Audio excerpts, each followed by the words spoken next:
Education serves as a cornerstone for personal and national development. Across Africa, the criteria for completing secondary education and qualifying for university admission vary significantly. In this video, we'll explore the pass marks required in different African nations to obtain a secondary school certificate and gain eligibility for a bachelor's degree program.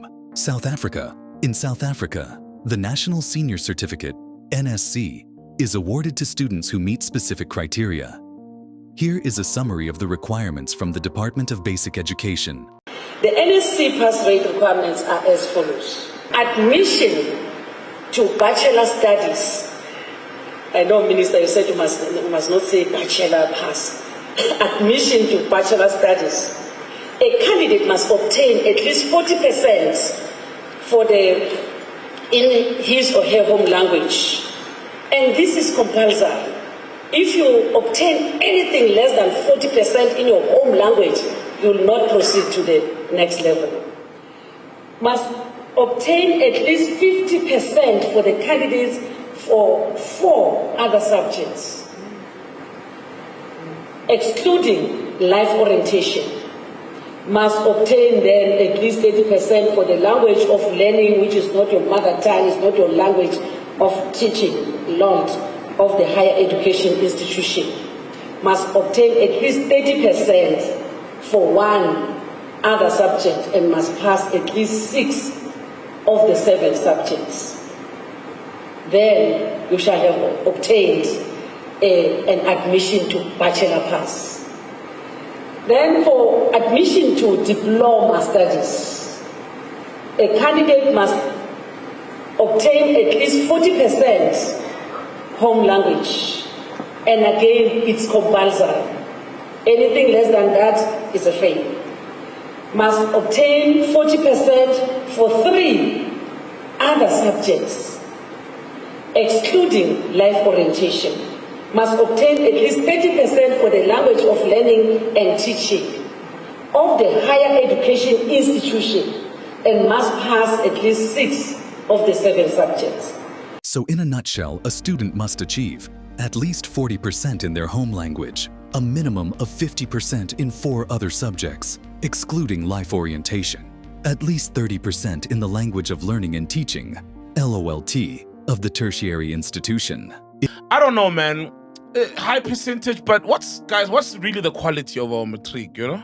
For me, I feel like the quality that we're getting out isn't as great, man. 30% to pass is not a pass, let's be honest, you know? So I feel like it's whatever, you know? 80% doesn't really matter. The quality of that, you know? It's not an empowering, like, certificate. Yes, it's gonna open doors to study further, but I feel like it's a farce, it's bullshit. It's important to note that while a 30% mark is considered a pass for individual subjects, higher education institutions typically require higher marks for admission.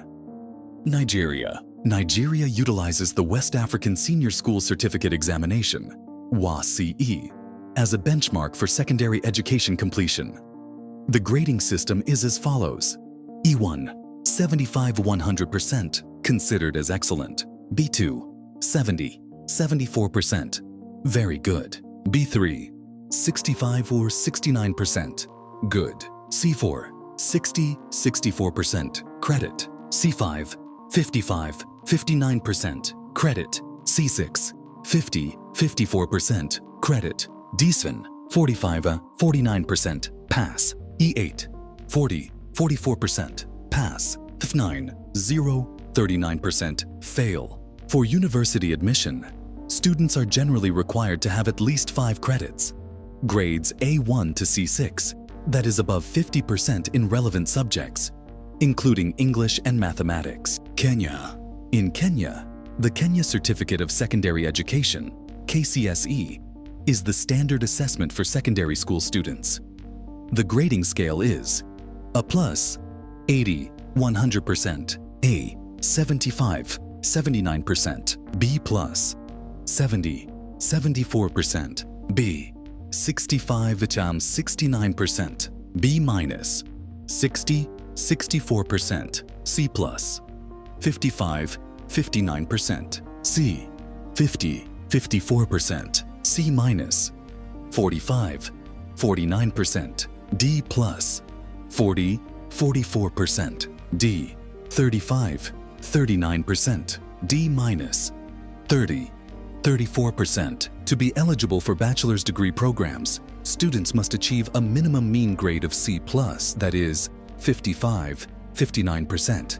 However, competitive programs may require higher grades. In Rwanda's education system requires students to pass the Advanced General Certificate of Secondary Education, AGCSE, to qualify for higher education.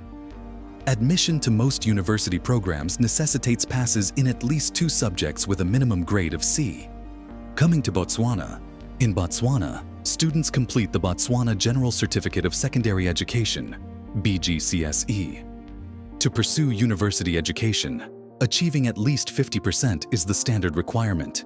In Ghana, students complete the West African Senior School Certificate Examination, WASCE, just like their counterparts in Nigeria, Liberia, Sierra Leone, and the Gambia. The grading scale is similar. A1, 75, 100%, excellent. B2, 70, 74%, very good.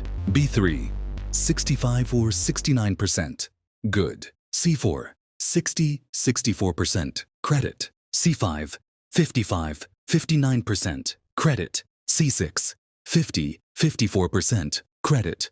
To qualify for university admission, students need a minimum of 6 passes, including at least 3 core subjects: English, mathematics, and integrated science or social studies, and 3 elective subjects, with grades ranging from A1 to C6. Competitive programs may require higher marks or additional exams. In Zambia, students take the General Certificate of Education, GCE, or the School Certificate at grade 12. The grading system includes distinction, 1-2, merit, 3-4, credit, 5-6, satisfactory, 7-8, fail, 9. To qualify for a bachelor's degree program, students typically need 5 credits, grades 1 to 6 that is above 50% in key subjects, including English and mathematics. Competitive programs like medicine or engineering may require distinctions in specific subjects. The Zambian education system is designed to align with international standards, making their qualifications widely recognized. In Zimbabwe, the ordinary level, O-level, and advanced level, A-level examinations, administered by the Zimbabwe School Examinations Council, ZIMSEC, form the basis of secondary education. To qualify for university, students must pass at least 5 O-level subjects, including English and mathematics, with grades AC. Additionally, they need at least 2 passes at A-level. Competitive programs may require specific A-level subject combinations and higher grades. Zimbabwe maintains the British O-level and A-level system as a legacy of its colonial history. Understanding these variations helps students and institutions collaborate better across borders and highlights the strengths of Africa's educational diversity. From Cape Town to Cairo, Dakar to Harare, Africa's secondary education systems play a crucial role in shaping future leaders. By comparing these systems, we gain valuable insights into how education empowers individuals and nations. If you found this video helpful, don't forget to like, share, and subscribe for more insights into education across the globe.